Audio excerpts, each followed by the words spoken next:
Halo semuanya, balik lagi di episode Ngobrol Santai Teknologi, podcast tempat kita ngobrolin teknologi tanpa bikin kepala ngebul, tapi tetap dapat.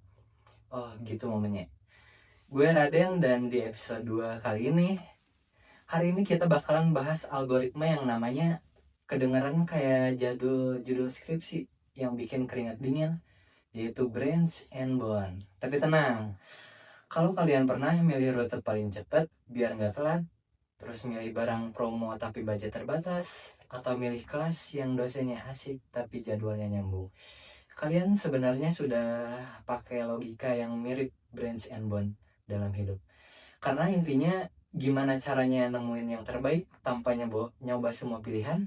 Dan hari ini udah bareng gue, narasumber kita Hasbi. Ya, halo, gue Hasbi. Senang banget bisa ngobrol bareng Raden dan teman-teman yang lainnya. Oke Hasbi, siap ya? Jadi kita bikin topik serius, jadi enak didengerin. Tapi gue warning dulu nih, kalau ada bagian yang mulai matematis, gue bakalan narik rem tangan gitu, pasti pusing banget ya kan. Siap, kita ngobrol santai aja lah. Jadi sebelum masuk ke Brains and Bone, gue pengen nanya nih, di dunia nyata ini algoritma itu sebenarnya kepake di mana aja sih, Bi? Sebenarnya ini tuh kepake di mana-mana aja gitu. Dan banyak problem itu bukan sekedar bisa atau enggak, tapi yang paling bagus tuh yang mana gitu. Misalnya, yang pertama rute tercepat kurir, yang kedua jadwal produk pabrik, dan yang ketiga pembagian tugas tim, dan yang keempat optimasi biaya, dan yang terakhir ada rekomendasi barang atau film.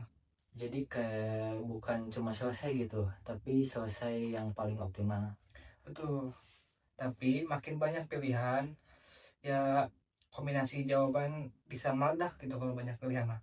Kalau dicek satu-satu itu namanya brute force, dan bisa lama banget untuk ngeceknya. Ini kayak kalau gue mau milih menu makan, pasti kalau semua menu gue cek satu-satu plus baca review juga pasti keburu lapar duluan gitu kan. Nah, benar. Brains and Brown itu salah satu trik biar kita tetap bisa dapat yang optimal tanpa ngecek semua. Oke, jadi fokus kita hari ini gimana sih caranya nyari optimal tapi tetap efisien dan tetap masuk akal. Jadi Bi, bisa nggak sih kamu jelasin kalau Brains and Bone versi anak kos tuh kayak gimana sih yang kebayang sama kita dan gak bakalan bikin tegang? Oke, jadi gini, Brains and Brown itu teknik buat problem optimasi lah, optimasi. Idenya ada dua, itu Brains kita pecah menjadi pilih-pilihan kecil. Enggak. Brains kita pecah masalah jadi pilihan-pilihan kecil, kayak bikin pohon keputusan. Dan Bone kita bikin batas atau estimasi nilai terbaik yang mungkin dicapai dari tiap cabang. Kalau ada cabang yang dari awal udah gak mungkin menang, kita stop. Itu namanya pruning. Seperti itu. Oh, jadi analoginya kayak gini ya. Jadi misal gue nih lagi cari kos, nah terus ada 10 kosan. Jadi kalau satu kos udah ketahuan banjir, terus jauh, terus mahal juga, gue nggak perlu nanya wifi-nya kenceng nggak sih. Soalnya udah dari awal juga kriteria awalnya udah kalah gitu ya kan. Nah, ya betul, itu adalah running. Kita pangkas cabang jelek sebelum buang waktu. Tapi yang bikin gue penasaran nih, Bon ini apa sih, kok bisa yakin banget gitu cabangnya ini nggak mungkin menang? Bon itu estimasi nilai maksimal teoritis. Kalau kita maksimasi, atau nilai minimal teoritis kalau minimasi, nanti nggak saya ulang. Bon itu estimasi adalah nilai maksimal teoritis. Kalau kita maksimasi, atau nilai minimal teoritis sih kalau minimasi. Bentar, itu kamu jelasin ya. Bon itu estimasi nilai maksimal teoritis. Nah itu tuh kalau kita maksimasi dan nilai minimal teoritis adalah kalau minimasi seperti itu. Misalnya kita mau cari nilai maksimal, kita hitung upper bound. Kira-kira sebaik-baiknya cabang ini bisa ngasih nilai berapa. Kalau upper boundnya aja masih kalah dibanding solusi terbaik yang udah kita temuin sebelumnya, ya udah gak perlu diterusin gitu. Oh jadi kayak bukan nebak random gitu ya kan? Jadi kayak nebaknya itu pakai logika yang matematis ya. Nah betul, dan cara ngitung bond ini beda-beda tergantung masalahnya kayak gitu. Biasanya dipakai buat problem kayak gimana tuh? Nah, buat problem yang klasik ya, yang klasik itu yang pertama ada knapsack, milih barang paling bernilai tapi kapasitasnya terbatas. Dan yang kedua ada salesman atau traveling salesman problem, rute keliling kota itu.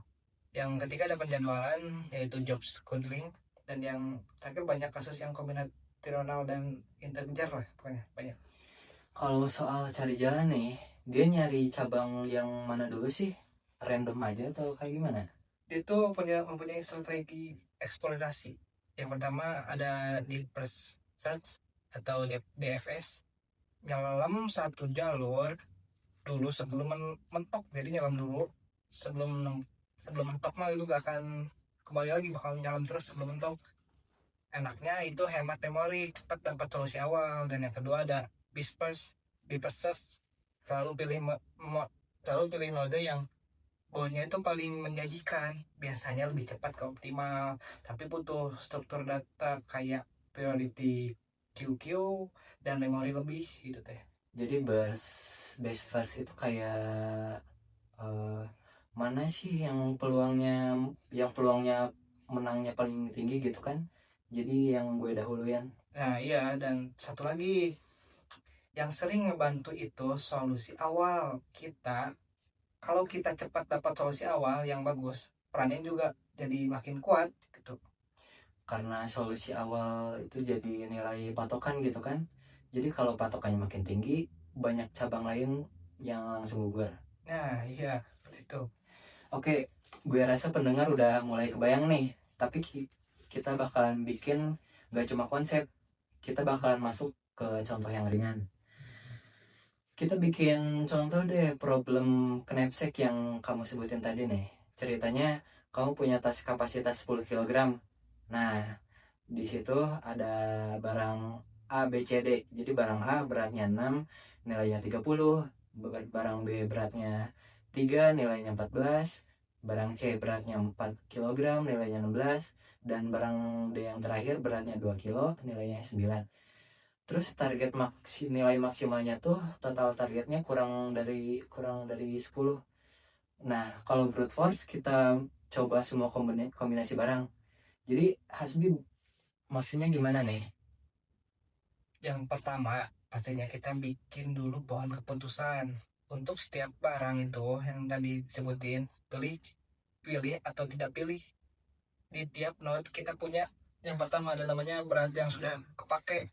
Yang kedua nilai sementara dan upper bound.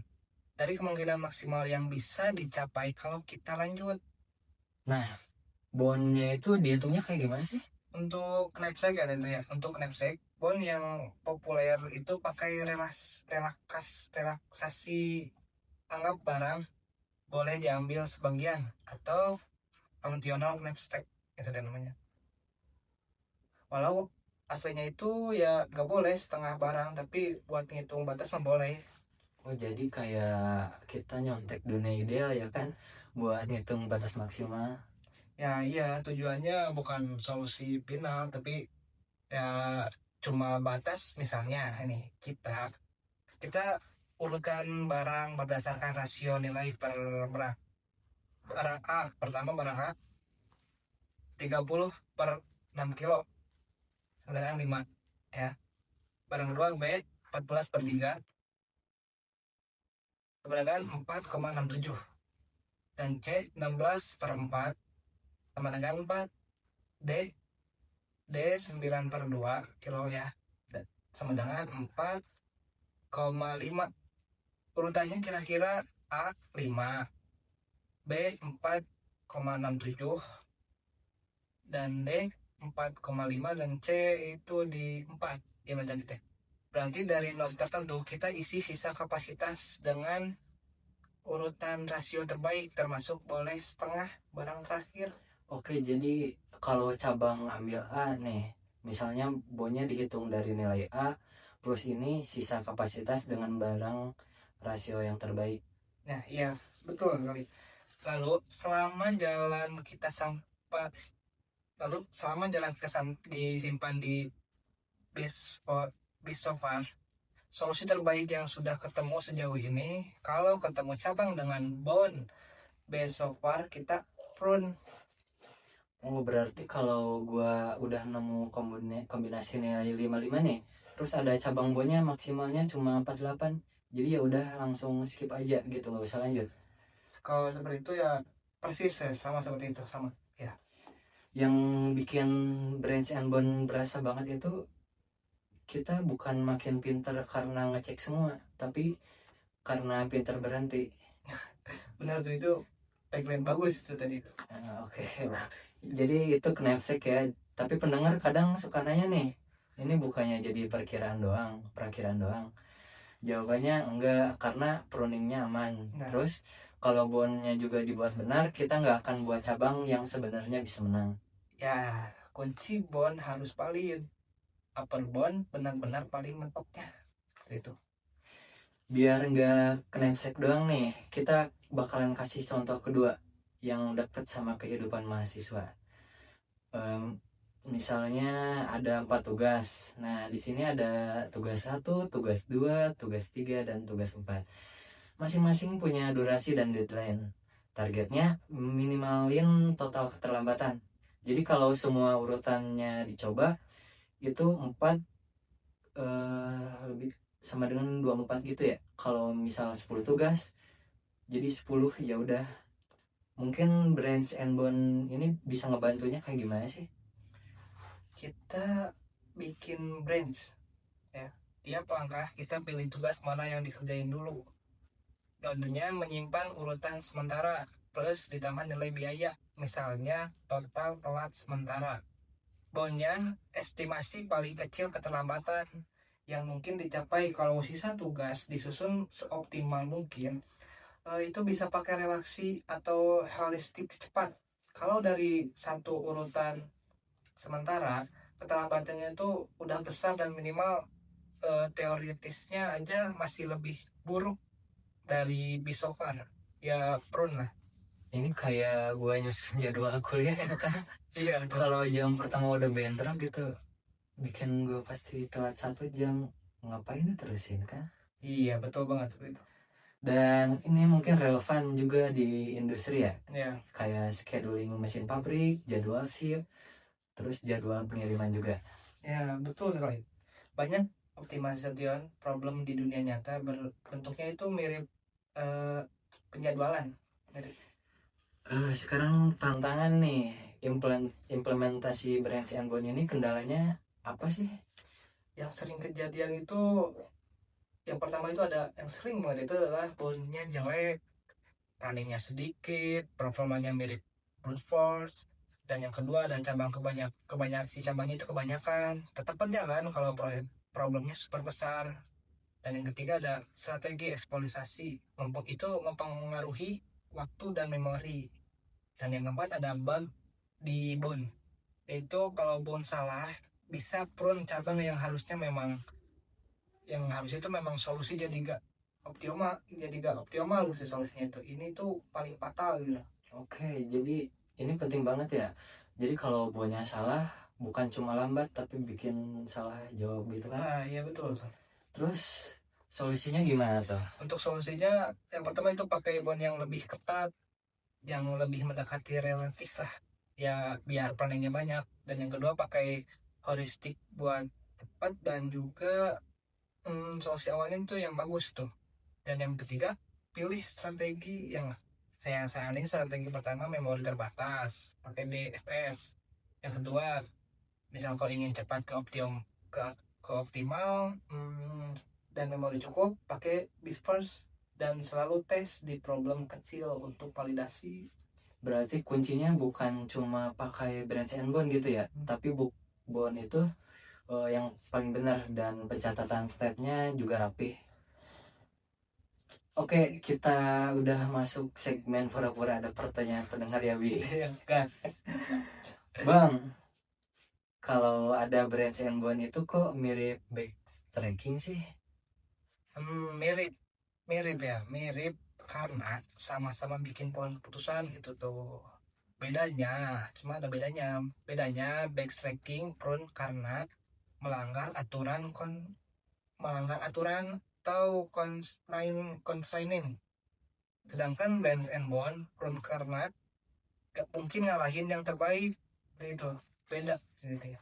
Pertanyaan kedua nih, branch and bond ini selalu lebih cepat dari brute force nggak sih?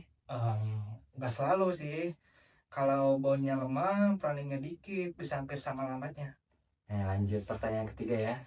Kalau udah pakai heuristic, ngapain branch and bond dipakai gitu? Heuristic cepat, tapi itu belum tentu optimal. Branch and bond itu kayak heuristic buat dapat kandidat bagus. Branch and bond buat memastikan optimal dengan running yang aman. Buat pendengar yang pengen belajar atau implementasi branch and bond, tips praktiknya apa sih? Tips praktiknya yang pertama mulai dari problem kecil dulu biar kebayang pohonnya. Dan yang kedua, definisikan stats dengan rapih. Ya, keputusan apa, sisa resource-nya apa. Yang ketiga, simpan be so far dari awal, itu uji running. Dan yang keempat, kalau bypass pakai priority QK atau have. Yang kelima, jangan ragu gabung heuristic supaya be so far itu bagus. Dan yang keenam, logging itu penting biar gak running terjadi di mana-mana dan bond kamu benar. Not nih buat kalian. Jadi kadang yang bikin pusing bukan algoritmanya, tapi implementasinya yang keblinger. Jadi sekarang gue bakalan rangkum nih branch and bond itu cara nyari solusi optimal dengan dua jenis, yaitu ada branch dengan dipecah jadi cabang keputusan, terus ada bond, hitung batas nilai terbaik yang mungkin dicapai. Kalau cabang gak mungkin ngalahin solusi terbaik, dia bakalan dipangkas. Jadi keberhasilan branch and bond ini ditentuin oleh kualitas bondnya, terus strategi eksplorasi, dan solusi awal best so far. Nah, mantap. Itu adalah intinya seperti itu.